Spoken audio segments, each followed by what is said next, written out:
Hello friends, आप देख रहे हैं फोनिक्स ज्ञान और आज आप जानेंगे विजय स्तंभ को बनवाने वाले राजा के बारे में। तो चलिए दोस्तों स्टार्ट करते हैं।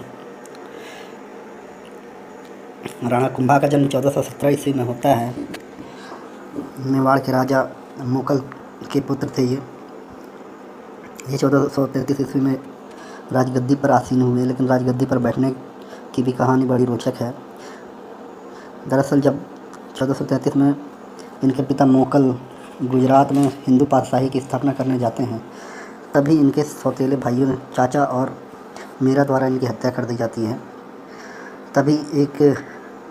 तभी सरदारों में खलबली मच जाती है और सरदार अपने तलवार उठाने लगते हैं। उसी समय एक 16 साल का लड़का गद्दी पर अपनी तलवार रख देता है और कहता है, आज से समस्त कार्य मेरे अनुमति से ही होगा और मैं आज से मेवाड़ का राजा हूँ। मेरा नाम कुंभकर्ण है। जिसमें दम है वो राजगद्दी से तलवार हटा दे। किसी भी सरदार में हिम्मत नहीं होती कि राजगद्दी से तलवार को हटा सके। उसके बाद राणा कुंभा अपने चाचा चुंडा सिसोदिया और रणमल राठौर, जो कि इनके दादी के भाई थे, को साथ में लेकर पिता के हत्यारों से बदला लेने के लिए निकल पड़ते हैं और उत्तरी पहाड़ियों में, मेवाड़ से आगे उत्तरी पहाड़ियों में चाचा और मीरा को पकड़ करके हत्या कर दी जाती है। लेकिन इनके दो पुत्र एका और महपा पवार मालवा के शासक महमूद खिलजी के यहाँ शरण ले लेते हैं। उसके बाद राणा कुंभा चिट्ठी भिजवाते हैं कि ऐसा है, मेरे दो शत्रुओं को आप छोड़ दें, नहीं तो अंजाम बुरा होगा। तो महमूद खिलजी कहता है, मैं मेवाड़ का सेवक नहीं हूँ जो तुम्हारे आदेश का पालन करूँ। तुम्हारी सेना में दम है तो वो आकर ले जाए। इसके बाद राणा कुंभा की सेना मालवा की तरफ चल पड़ती है और 6 घंटे में ही मालवा सेना सहारनपुर के मैदान में ढेर कर दी जाती है। इस हमले को देखकर सुल्तान के यहाँ शरण लिए एका और महपा पवार अपनी पगड़ी उतार कर राणा कुंभा के चरणों में रख देते हैं और माफ़ी मांगते हैं। इस पर राणा कुंभा माफ़ी दे देते हैं, लेकिन सहारनपुर, गागरान और मंदसौर के किले जीत कर अपने अधिकार में ले लेते हैं। साथ ही महमूद खिलजी को चित्तौड़ की जेल में 6 महीने की कैद कर देते हैं और 6 महीने बाद उससे हर्जाना लेकर उसे छोड़ देते हैं। इसके तुरंत बाद रणमल राठौर मेवाड़ में अपना प्रभाव बढ़ाने लगते हैं। इससे राणा कुंभा को अच्छा नहीं लगता और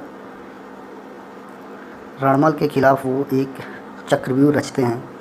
सबसे पहले रणमल द्वारा मारवाड़ के राठौरों को, जो कि ऊंचे ऊंचे पदों पर मेवाड़ में बैठाए गए थे, उनको उतार कर पुराने मेवाड़ के सरदारों को उनके पदों पर पुनः आसीन किया जाता है और इस चक्रव्यूह में रणमल मारा जाता है, मृत्यु हो जाती है उसकी। लेकिन कुछ इतिहासकार ये भी कहते हैं कि इसकी प्रेमिका ने इसको जहर दे दिया था।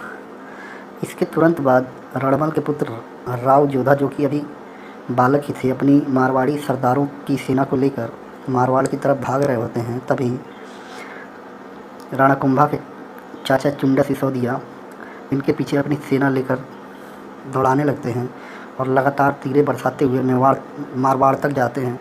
इससे मंडौर पर इनका अधिकार हो जाता है। पूरा मारवाड़ भी राणा कुंभा के अधिकार में आ जाता है। लेकिन राणा कुंभा की दादी हंसाबाई राणा कुंभा और राव जोधा को बैठाकर मित्रता करवा देती हैं और मारवाड़ की सत्ता राव जोधा को ही सौंप दी जाती है। इसके बाद राणा कुंभा बूंदी पर आक्रमण के लिए पूरी सेना लेकर चले जाते हैं। इससे वहाँ के शासक हाड़ा के बीच काफ़ी बड़ा युद्ध होता है और युद्ध होने के बाद राणा हाड़ा पराजय स्वीकार कर लेता है, जिसके साथ ही माड़लगढ़, बिजौरिया, जहाजपुर और पूरब के पठारों पर राणा कुंभा का अधिकार हो जाता है। इसके तुरंत बाद राणा कुंभा अपने सेनापति को सिरोही पर आक्रमण करने के लिए भेजते हैं, क्योंकि सिरोही का राजा शेषमल मुगल की मृत्यु के समय मेवाड़ के कई किलों पर अधिकार कर चुका था। इस प्रकार सेनापति आक्रमण करते हैं और सिरोही को जीत लेते हैं। इसी के साथ साथ राणा कुंभा डूंगरपुर और रणथंभौर को भी अपने अधिकार में ले लेते हैं। ये उन्हीं राज्यों पर हुकूमत करते हैं जिन राज्यों पर इनके परदादा राणा हमीर सिंह सिसोदिया कभी उन क्षेत्रों पर राज कर रहे होते थे। सभी राज्य हिंदू सरताज की उपाधि इन राणा कुंभा को देते हैं। इसके बाद इसके कुछ दिनों बाद एक घटना और घटित होती है। गागरान का किला जो कि मालवा से जीता गया था, इस गागरान के किले पर राणा कुंभा के भांजा शासन करते थे।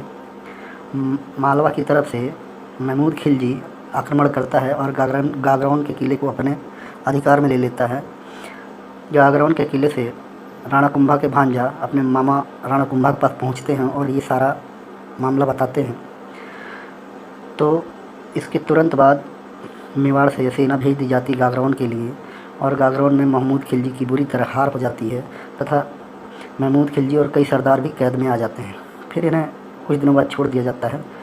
इसके बाद जब महमूद खिलजी मेवाड़ की तरफ आक्रमण करता है, हर बार मुक्की खाता है। इससे बेचैन होकर वह गुजरात के शासक कुतुब शाह को चिट्ठी भेजता है कि मालवा पर राणा कुंभा कभी भी अधिकार कर सकते हैं और मालवा पर अधिकार हो जाने के बाद आप भी नहीं बचोगे, आपका भी गुजरात इनके कब्जे में चले जाएगा।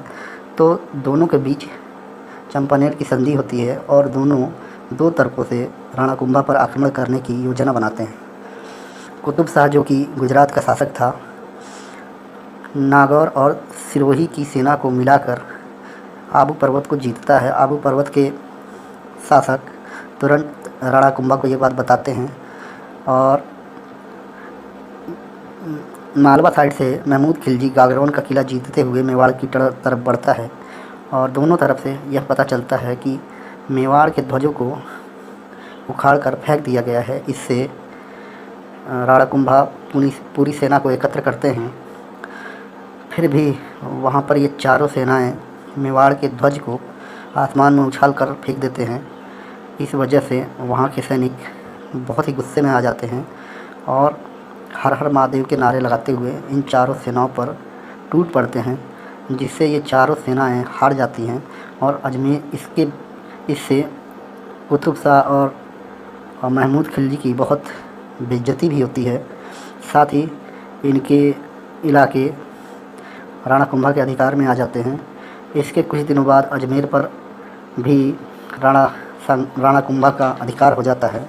साथ ही नागौर, डूंगरपुर, बूंदी, आमेर, आबू, रणथंभौर आदि अनेक राज्यों पर इनका अधिकार हो जाता है। आज इसके बाद कभी भी किसी की भी हिम्मत नहीं हुई कि राणा कुंभा से सीधे तौर पर आक्रमण कर सकें। राणा कुंभा बहुत बड़े विद्वान शिल्पकार थे। ये वेद पुराण उपनिषदों के विद्वान थे। साथ ही संगीत, नाटक, साहित्य का आयोजन अपने यहाँ करवाया करते थे। इन्होंने अनेक किताबें लिखी। ये परम शिव भक्त भी थे। इन्होंने कई शिवालय भी बनवाए। इन्होंने 32 दुर्ग बनवाए, जिनमें से कुंभलगढ़ का दुर्ग के बारे में यह बताया जाता है कि ये चीन के बाद सबसे बड़ा दुर्ग है और इसकी दीवारें उसके बाद सबसे चौड़ी हैं। इसके अलावा एक कतारगढ़ का दुर्ग था जिसमें राणा कुंभा रहते थे और उसी में शिव की उपासना करते थे। कहते हैं कि इनको एक उन्माद रोग हो गया था जिसकी वजह से यह मर गए, लेकिन कुछ इतिहासकार ये भी कहते हैं कि शिव की पूजा करते समय इनके लड़के ने ही इनके सिर पर वार किया और सिर को काट कर अलग कर दिया।